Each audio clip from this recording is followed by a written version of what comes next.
Hey everyone, welcome to Polar Companion Gaming. Doing another tournament report. I've been doing a lot of these lately. May even do one more after this. So, very cool. Um, this one took place at Battlegrounds in Richmond, Virginia. I'm playing the same list I played at the last event in Rochester. So we'll go over that again real quick. I have a Polemarch Warlord. He's got Primodynamic Globe, an inscription of lighter alloys. So Globe gives me interference on nearby regiments. Inscription of lighter alloys gives me the mobility draw event on the character, which if I activate it, his regiment gets -1 defense, they lose phalanx and shield, and they gain +3 march. I have a 9 stack of Phalangides with Doralates and Sacred Band Auxiliary. I have an Ipparchos, 2 MSUs of Companion Cav, 4 Scorpios Chariots there, an Aristarch, who is in Thorakides with an Andromarchos, gives the command stand more attacks and flurry if I strat stack or direct orders them.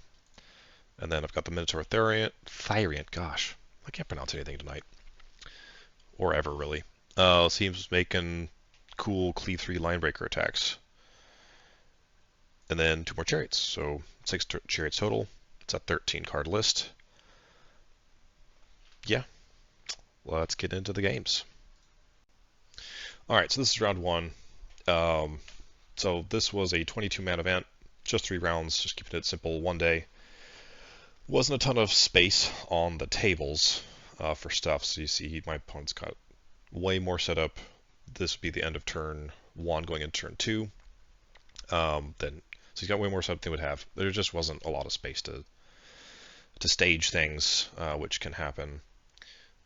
We are playing Echelon, and they are clear objectives. So we got one objective here, and another one here. I didn't even make the circle big enough. It's like that big. So those are the zones. And then, let's see here. We've got, that's not the color I wanted. We've got objective markers here. There's the one that's friendly to him. There's the one that's friendly to me. So you get 3 points for killing a marker, bonus points for killing more than one in a single round, 2 points per zone, 2 points if you're scoring both zones, and I think this one has a warlord kill points as well. I forget. Didn't super matter. We have terrain, of course. Get that out of there. So we have, these are both forests. Wow, it's way bigger than the terrain is. A couple forests there. We've got water in the middle here. These were, let's get rid of these objective marker lines. This, if I remember correctly, was dangerous terrain, and this one was hindering. So it's kind of weird that it was asymmetric like that with symmetrical setup, like positioning. And then of course we've got our 2 lovely buildings bottlenecking the whole table with impassable there. So that's the table, right? So end of turn 1, I'm pushing my Thorakides up this way. My plan is, so the way I do my stack is I make sure my opponent is deploying his lights before, or at least one of them before I deploy mine. And I made it in such a way that he deployed all of his. So he's got 2 sets of cultists, right there, right there. They have characters. This one is a Hierodeacon. This one is an Archimandrite, if I remember correctly. So my thought was, I'm going to push this side. This building is protecting one of my flanks. And he's probably not going to deploy anything over there anyway. Even if he does, that's pulling him away from the objectives, and I'm fine with that. So thought was push here, push into cultists, maybe knock this out. Um, I also didn't clarify with my opponent who his warlord was, and I don't know if you can tell, but this is one of the lore campaign models that replaces one of the Old Dominion characters, I forget which, so I foolishly assumed that was his warlord. So all the more reason I pushed this side, I thought maybe I could go shut him down, because he's running an Archimandrite warlord. So he can double cast, and then he's got the upgrade where if he successfully casts with like 4 successes, he can cast a third time. Bit of overkill on Archimandrite, but I was like, hey, I'm going to go shut that down so he doesn't get his supremacy ability at all. So that's my thought going into turn 1. Let's see here. Next photo. And of course, my photography skills are abysmal. So,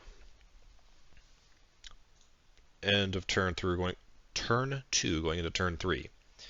So yeah, I continue pushing my block up at end of turn.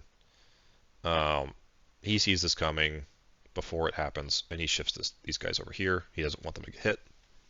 Understandably, they will die instantly. He pushes his cultists up, and then he brings on this block of Praetorians with his actual warlord right here. Right? Let's switch to a different color again. That's fun. So yeah, I've got my Thorkeys pushing up here. I bring on a chariot to score my zone. So I believe I autoed on my brick and rolled 2 successes on medium, so I've got chariot and Hipparchos. With Comp Cav, this gives me more cards to stall out and wait and see what he does. I believe he failed all his reinforcement rolls, so he only got his brick on. So I start pushing Companion Cav to threaten this little group here, and maybe pressure his zone. And then I'm pushing my brick up the middle. I can do multiple things here. This is pretty open terrain.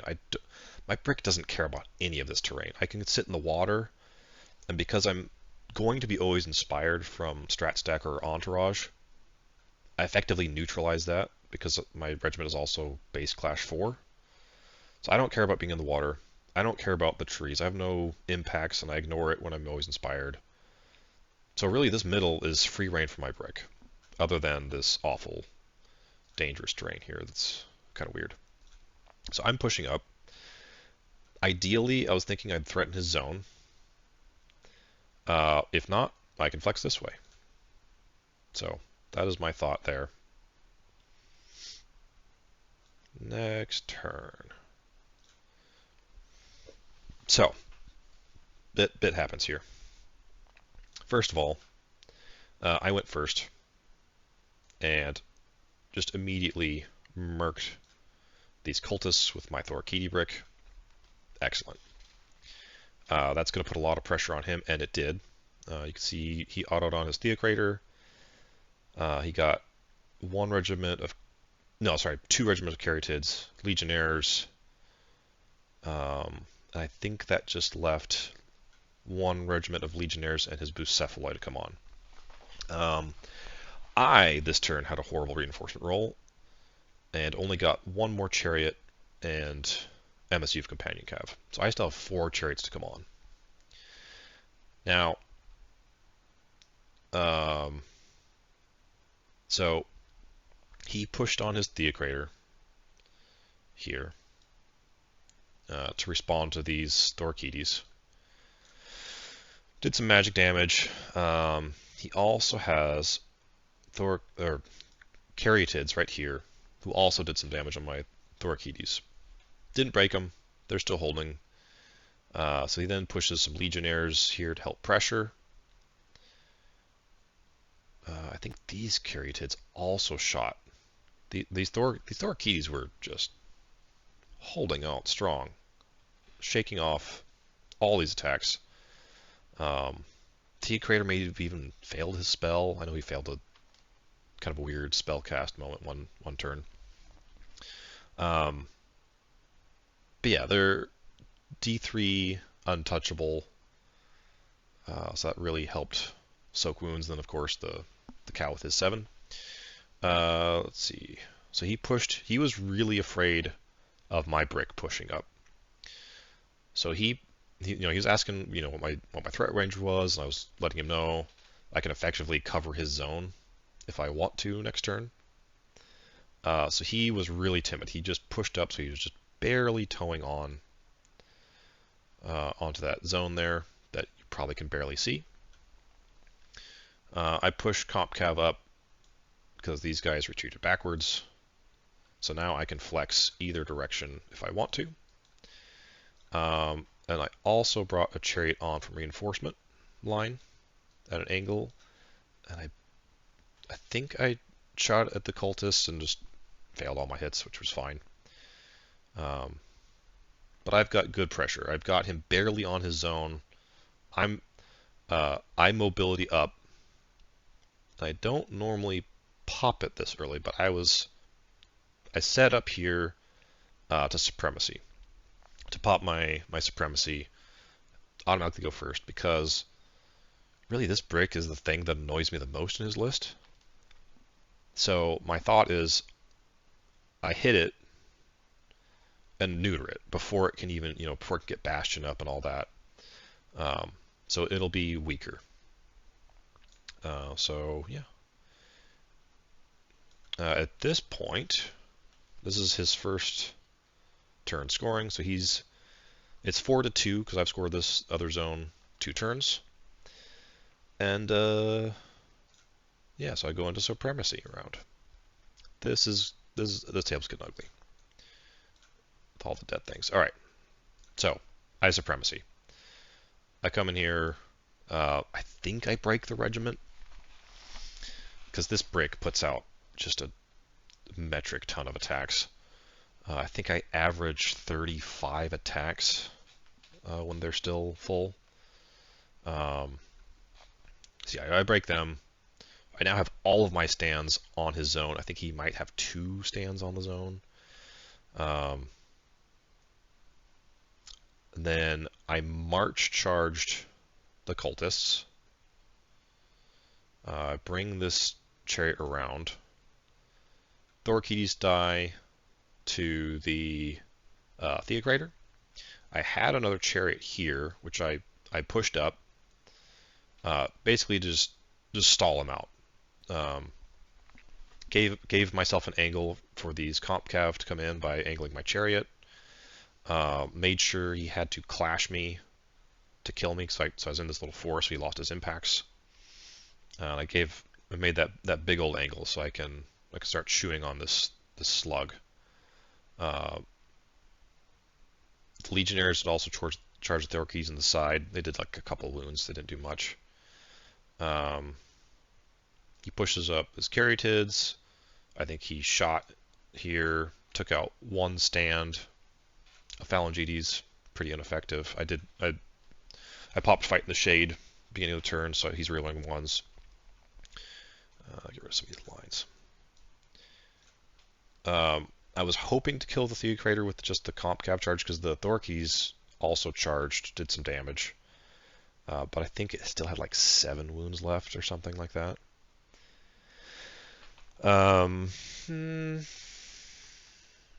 These other Caryatids I think pushed up and maybe shot I don't know, the Thorkies tanked so much damage this game. I bring in 2 chariots here from reinforcement, start chewing on the Theocrator as well. The thing's going to die next turn. I bring this chariot on to secure this zone, and then I bring this chariot on to start working on this marker, because my plan is, after the Theocrator dies, these chariots are going to pop this marker, and by that time, this 1 chariot should have gotten that down. So now I'm on 2 zones, scoring 6 points a turn, so 10-2. He's in a lot of trouble. So going into turn 5.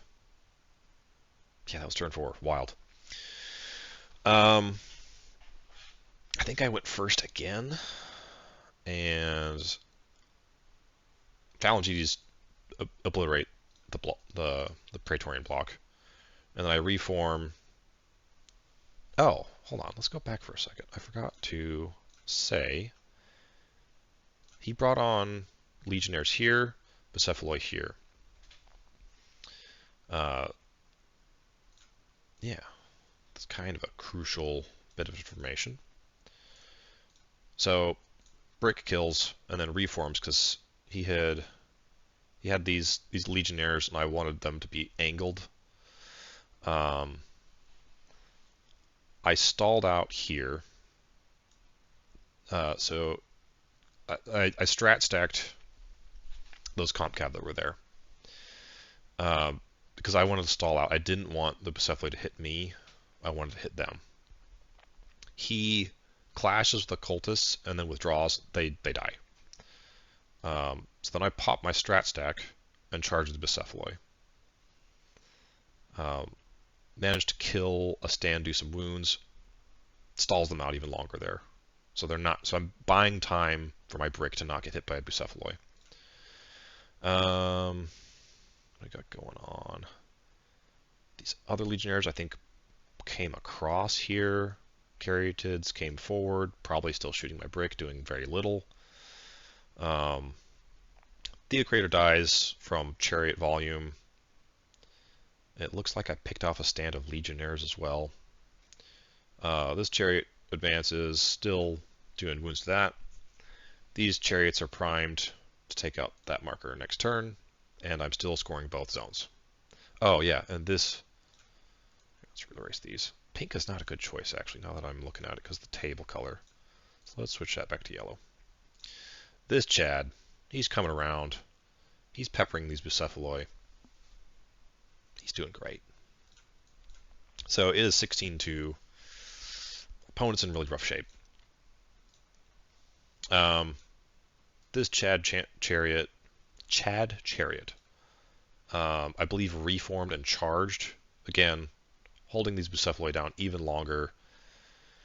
He combat reforms, kills the Chariot. Now I basically don't care about them because they're long out of the fight.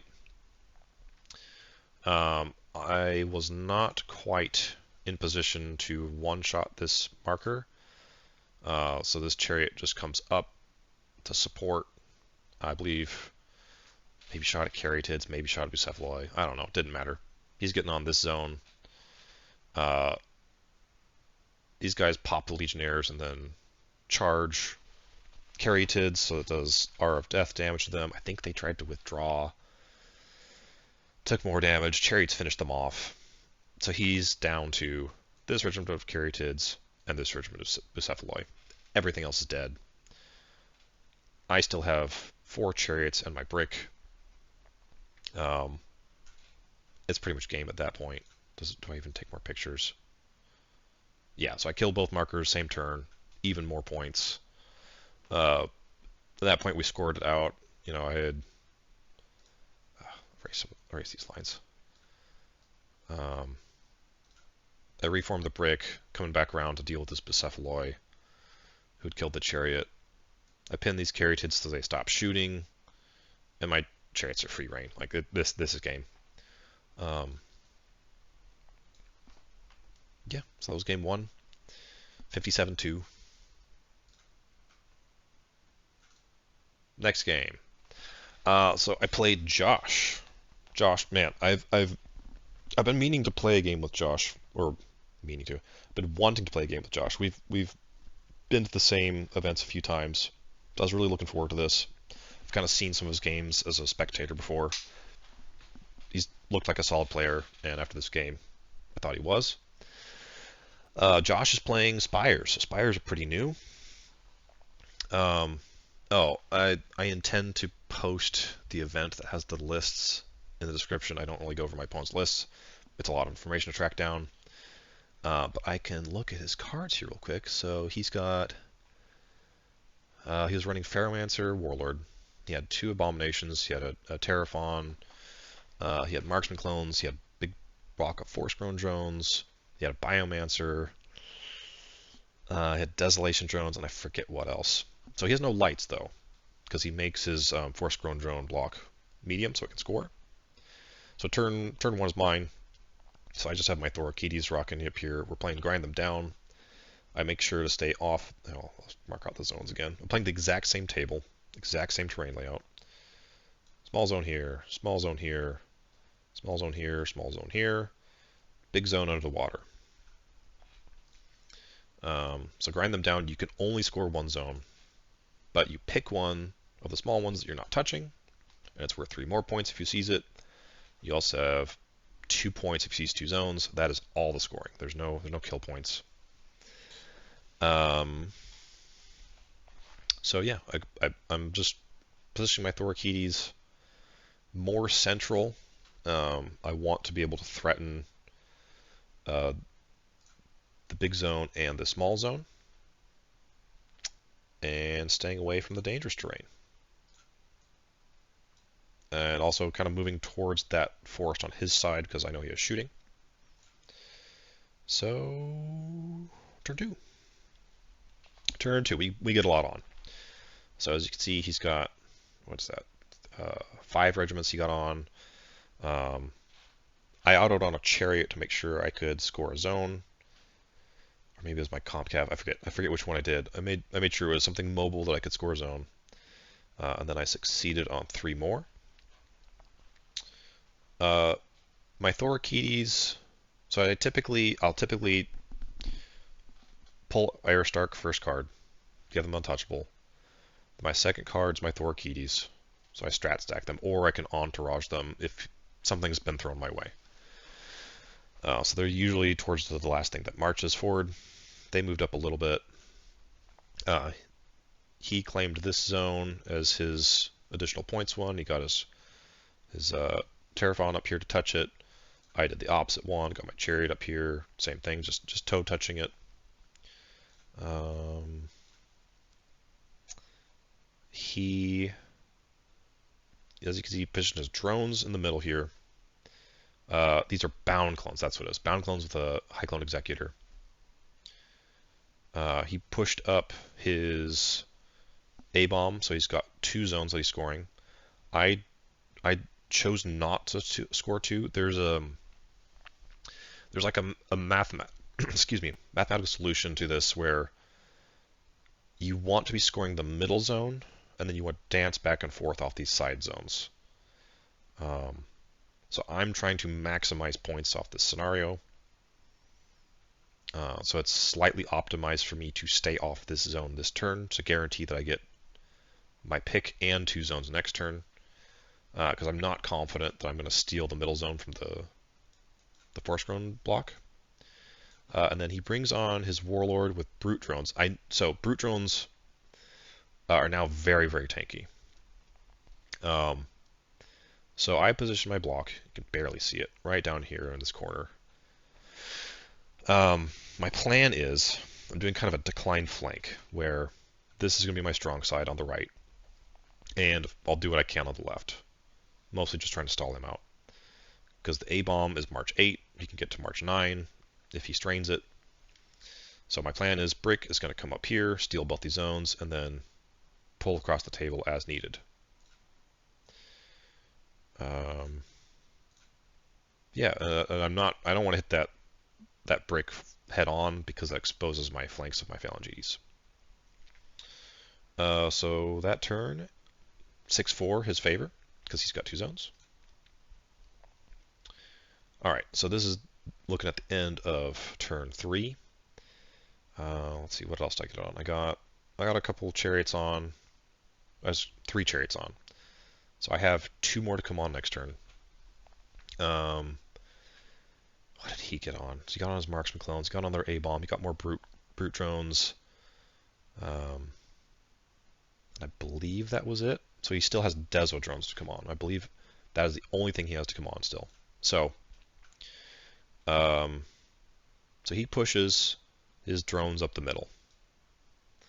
So that if I engage him, we had a big cat and mouse of determining what was doing what this turn. We both picked this zone because he can launch this A-bomb across. Um, I charged the bound clones first thing. I think I won roll off, I forget. Maybe I stacked them and waited for them to come, um, and then I hit them. And I took out a row of them. Was hoping to break them. They were really close. They got some wounds. Um, push up this chariot in this forest. Save me from some of the shooting from the surveyor. I get this chariot on here to get this zone. I do charge the forest-grown drones mainly because I steal the zone from him. I get more stands on, so I'm taking that zone from him.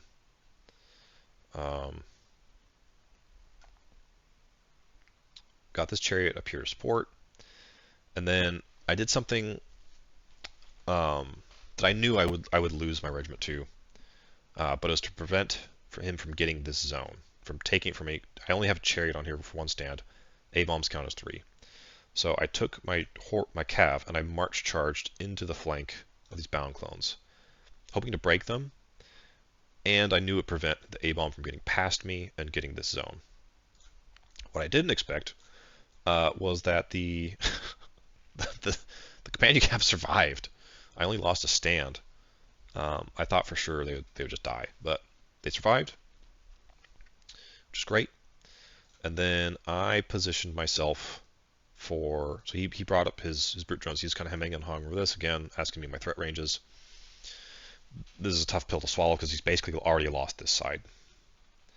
It's just a matter of time, and I think he realized that.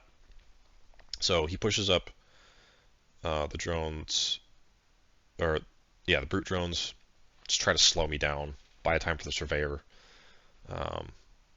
So I mobility up, I unyielding. I think I unyielding, so he doesn't score that because I think I just toe on it. And then I'm priming myself for supremacy next turn to knock this out and then pin the surveyor with a charge clash, because when I entourage, I'm always inspired. So that was a fantastic cat and mouse turn because we were both really antsy of what our next card was from our opponent. So that turn, 10-9, I take the lead. So yeah, he only got 3 points because...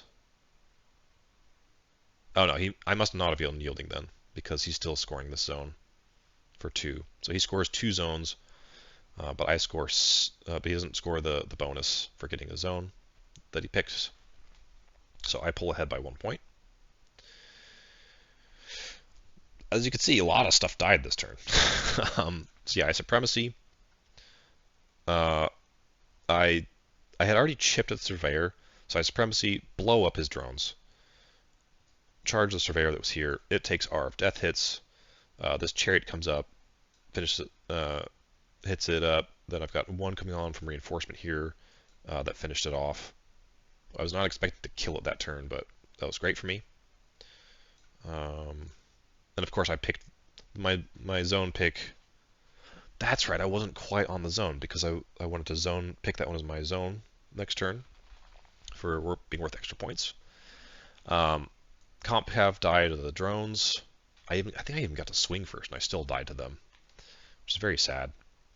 Gosh, what happened to this A-bomb? There's so much was here. Because I think my Thorakides got to go first. Or at least before the bound clones. Killed them. I remember I shot the A-bomb that was touching the cav. And I think it killed the cav before they acted. Then this other A-bomb comes, charges Thorakides, kills them. Marksman probably supporting as well. Brute drones are just coming up. They didn't have much to do. Oh, okay. I think I see what happened. I sacrificed a chariot to stall this one out as well. I do a lot of chariot sacrifice.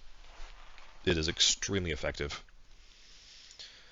So I don't remember the exact details of this battle, but man, a lot of trades happened here. Stalled him out with the chariot. This was his pick again, so I really need to stop that. And at this point, I run away with a score because I've denied him those bonus points 2 turns in a row now, while I've gotten my own. So that puts us 16-10 because he only has one zone. Because I dueled the Ferromancer, or sorry, Biomancer before I died, and he declined. So this zone, this headphones turned off on me. So this regiment couldn't score, couldn't seize. Next turn.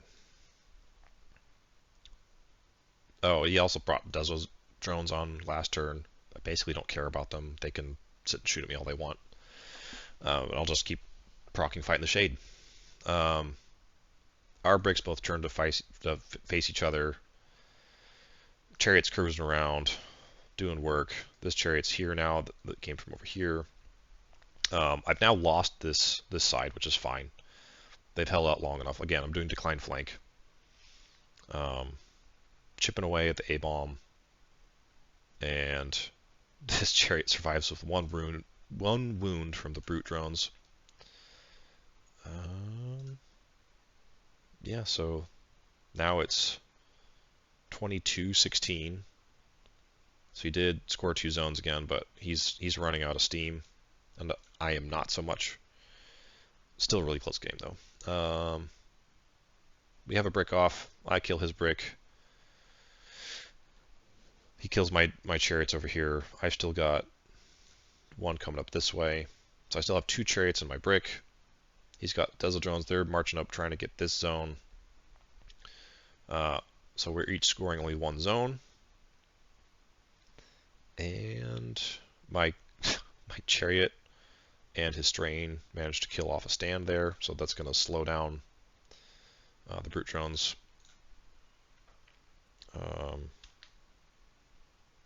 Subtracting 23-17 after that turn. Yeah, so 1 point each. Oh, and we called it after that. Basically just scored out. We might have gone to time, but we're like, look, my brick's going to come around here, blow up these Dezo drones. This chariot's going to be enough to slow advance and eventually kill that stuff, or you're just going to sit on those zones. I still have, oh, that's right, I still have this chariot too. So yeah, we just scored it out. 47-35. Amazing game. Loved playing that game with Josh. And it's time for a drink break. Last round. So I'm 2-0 at this point. We are into, what mission is this? Off balance. And I'm finally on a different table with better terrain. So we've got zone here. This is a lot easier to see because we're not clear zone here. This one on the right is the one closer to the table edge. We've got marker here, marker here, marker here, marker here, and the one closer to your own side is friendly to you. So Sorcerer, he's playing Sorcerer Kings. He's playing Wind and Fire with a Mahout. This match I was probably the most concerned about faction matchup because I don't really have ways to deal with magic other than Globe on my Warlord. And he's playing air, so he has Spiteful Winds, so he can pressure me real hard with Spiteful Winds just hitting me, and I have no way to heal it. So, turn 1, of course, he only has 1 light regiment. 2 light regiments. Ghouls here, that's it. No characters. So I push my Thorakides up here, and here's my plan. I'm doing decline flank again. This list is good at it. So, because this zone here is close to the table edge, I can reinforce a chariot. This is like 9.5 inches, I think, that my reinforcement line is behind these Thorakides. And that is enough for my chariot to reinforce and tow on. And I don't think he has anything fast enough to do the same, or he wasn't wanting to. I think maybe his Trin could have,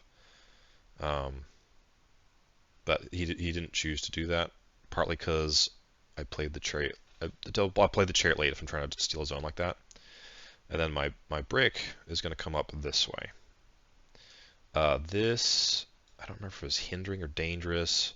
We've got water in the middle here, forest, and then I think that was dangerous. Yeah, terrain was kind of wonky, but that's all right. So turn 3, or end of turn 2 into turn 3. So like I said, got the chariot up here. I'm pushing my Therakkites up, going for this forest. He brings on the Trin. This is the shooting spellcasting one. He also brings up these sword dancers with a Raj. That is a nasty regiment. I've used that regiment myself. That will blow things up. He pushes the ghouls up behind this marker. Brings some flame casters up. He's got Danner disciples with a wind mage, so they're going to be re-rolling their shooting. He's got his Maharaja with Raja Kaur here, and the ghouls push up a little bit. Yeah, so like I said, I push the brick up here. I'm trying not to go across this. I don't remember what the terrain is. This is one of the things I was not pleased with during the game, is these comp cav. I think I placed his comp cav before he placed his Danner disciples. They show up and I'm like, oh my gosh, this is a horrible, it's going to take me 2 turns to get to them. They're going to get to shoot me before I hit them. So I'm trying to hang back, play safe, not get shot by them. Yeah, so I start off scoring, he doesn't, which is very good for me. So 2-0. He's got Spiteful Winds up next turn. Looking rough. Alright, this is where things got real interesting. I'll go back real quick. Yeah. So, I decide to hit those ghouls first up. I think I want supremacy. So yeah, they go up, eat the ghouls. And the flamecasters... Maybe the flamecasters came up first. No, because they definitely... No, they didn't. I think the flamecasters came up first, and so I was like, okay, I'm gonna dive the ghouls then, kill them. Trin, blast them a bit. No, I'm getting this wrong. I'm sorry, I'm getting this wrong. It's way more interesting. So yeah, we'll focus this side of the table first. He leapfrogs the Steelheart Djinn in front of his sword dancers. So I'm like, how very interesting. March charge. And I actually do some wounds on these. More importantly, I have pinned these sword dancers behind, and the Raj can't see me because these are all size 2. So I can't get spellcast on by him. They can't move. I believe he shifted over. The Trin here blasts the heck out of his chariot, trying to kill it, trying to free him up. I think he's down to 1 wound. It's like, that is perfect. Amazing. Which means I can't remember if the flamecasters did anything this turn other than move up. So yeah, I push there. I follow up with another chariot to get this zone. We've got comp cav ready to help deal with this. This is a lot. Once this bottleneck opens up, I'm going to lose this side, and I'm gonna try to stall that out as long as I can. I push a couple chariots up here. I'm trying to support the Therakkites and try to draw him into the middle a bit. I foolishly shifted these guys over. I took some damage from Spiteful Winds. I'm still scared of the Danner disciples. I believe they turned and shot the Therakkites. Lost a stand from them. He gets Maharapti Initiates up here. He pulls the Mahout this way, which I thought was very interesting. I wonder if he might have been better served pushing it here and shooting the chariot. But he didn't. He pulled it this way to deal with my block. I believe he's trying to get around. I pull a chariot up here, I start poking the ghouls, do make them lose a stand. Um, and then he leapfrogs his Rajakur with the Warlord over. And I'm like, that is great. That is a lot of magic and rituals I'm about to shut down. So I position up here. Do I steal the zone? Yeah, I steal the zone from him. I get 2 stands on. He's only got 1 stand on there, so I put 2 stands on there. I take the zone. This is my supremacy round. I would have preferred to hit the Mahout with it, but if you give me your Maharaja Warlord, I'm going to take him. So yeah, 7-0 going into that turn, because you get extra points for scoring both zones. And guess what? I supremacy. I blow up the Rajakur. He follows up with ghouls. He march charges with the elephant. So he does a little bit of trample, loses a couple stands here. Chariot's like, cool, I'm out here, coming around. I'm gonna harass the heck out of this elephant. My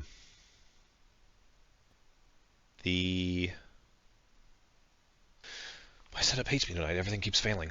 Where was I? Oh, something kills the other chariot. Guess what? I march charge again. I think that chariot got to clash first, and between that and my march charge, I break him, which is incredible. Cav come around, march charge this Trin. I'm trying to just buy time. Third chariot follows up, gets on the zone. This chariot's diving this way. This chariot comes up here. He's trying to soak some heat from these standard disciples off of my brick. Thorakides break this regiment of flamecasters. I lose a stand to some, I don't know what. I lose a stand to something. And some wounds on the cow. I think it was the Trin. He's blasting away as much as he can. This is excellent position for me. At this point, I've probably bought enough time that I should be in good shape. These Cav got hit by Spiteful Winds again. They're coming around. So that was a big mistake on my part. While I may have been justified in my standoff with the Dander Disciples, I should not have wasted time going this way. Because these markers are a problem. There's terrain here that I'm going to lose impacts from. I should have just hung out here and waited. And I would have been a lot better served. Because then I could have charged in here sooner. Because I think I do that next turn. But yeah, just bad action economy there. Bad decision making. Next turn. So he finally frees himself in this corner. But I killed the Windborn Djinn. Trin easily takes out the horses. I positioned this chariot so that he couldn't take the zone, even if he kills me. I believe he had to march charge because he was too close to the table edge. Because if he would have wheeled, it would have got him off. So he had to march charge, which was great. He spellcasted on me. Then again, chariot survived. Incredible. This chariot, again, is just trying to pepper things. Thorakides, kill this guy. Charge into the flank here. Just slowing that Trin down as long as I can. The Cav die to either, I think it was shooting. But they did free the chariot from these Maharapti initiates. So chariot's cruising off this way, getting on the zone, peppering the Dander Disciples a bit. Brick turns and fights the elephant, so that pulls them off the zone, so that's why I put the chariot there. This chariot's coming around, still peppering that elephant. Elephant, I think, has like, I don't know, 4 wounds left at this point. He's almost dead.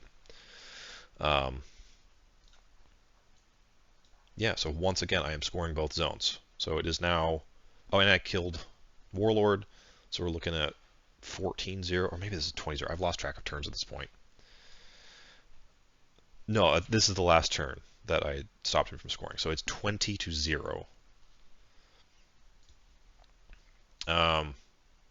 These sword dancers absolutely pop off, kill both chariots. With clash, charge, magic cast. Trin frees himself from the Thorakides. This chariot finished off the Danner disciples. Thorkides killed off the elephant. Then we decided to call game here because we're like, look, my brig's going to turn around and just face off. This chariot's going to kill this. This one's probably going to help hold stuff off. I conceded that I probably wouldn't get this marker, but he would get this one. So, yeah, I forgot to mention my opponent's name is Bashir. I've played Bashir before. Lovely guy. And yeah, so this one ended 34 to 14. So hopefully that shows you how good chariots are at pinning things. They're not necessarily just a gun wagon. They score, they're fast, and they can make your opponent get stuck. So yeah, I hope these games were beneficial to hear report on. I'm sure I'm still real choppy at doing the actual reporting, but let me know. I would say let me know how to improve. I'm probably not going to take better pictures. I'm just taking real quick photos. I'm not trying to slow the game down. Just a quick, bam, there's a photo. Cool, I got the whole table. Let's move on. The game rooms don't always have the best lighting, etc. So you're not going to see better pictures. Sorry. But if there's some way, some like information that I'm leaving out that I'm not realizing, let me know. Yeah, catch you later.